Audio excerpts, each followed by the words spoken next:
laging pinocompare kami sa isa. Eh, wala naman kaming issue. Hindi.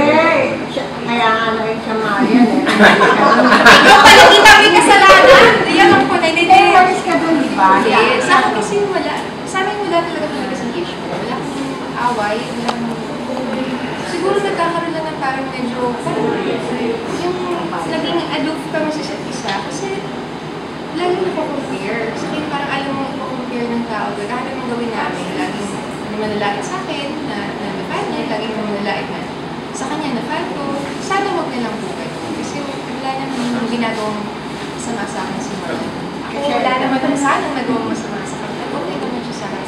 Nung shop and share kaya, humingi pa ako sa kanya na donation. Nag-donate siya sa akin. Mga gowns niya sa kanya. Sinatahan siya sa akin. Pero sa Victoria, walang kailangan. Masaya. Masaya yung ano. Masaya set namin. Nagkasaya. At hindi namin akalain na matutuloy talaga yung show. Kasi siya po.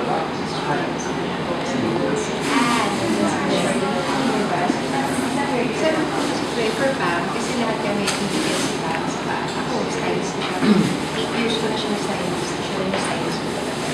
Support ko siya. So possible na magkaroon ng project pag yung offer? Ano eh, kasi ano kaya, kung ano lang, kung magiging parang magkaroon na ng issue. Ano lang, kasi sayang naman yung performance namin. Or galing yung director, galing yung supervisor. Parang naka-tripod lang ha. Bakit hindi kasi yung Naka-tripod lang. Patatawanin mo ako. ay, chicken ko sa set. Madali pa yun.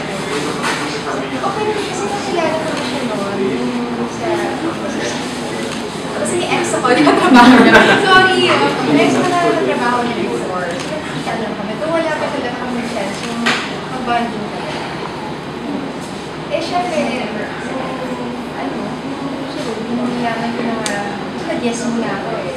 Nalaman ko na mas ay, naku, baka magkaroon ng issue.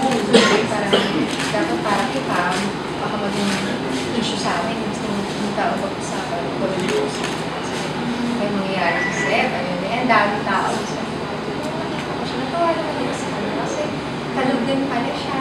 Down to earth din. So, kayo, lagi na nakikita. Kasi lagi lang bumalik. Nakikipag-chikahan kasi siya. So, bumalik ko sa kanya. Hindi pa niya ako na, hindi pa niya ako nakita. Bumalik ko sa kanya. Kasi ako na siya. Basta ako nakikita. Chikahan na kami. Sa mga pinagdaanan namin sa buhay. Sabi nga namin sa next word.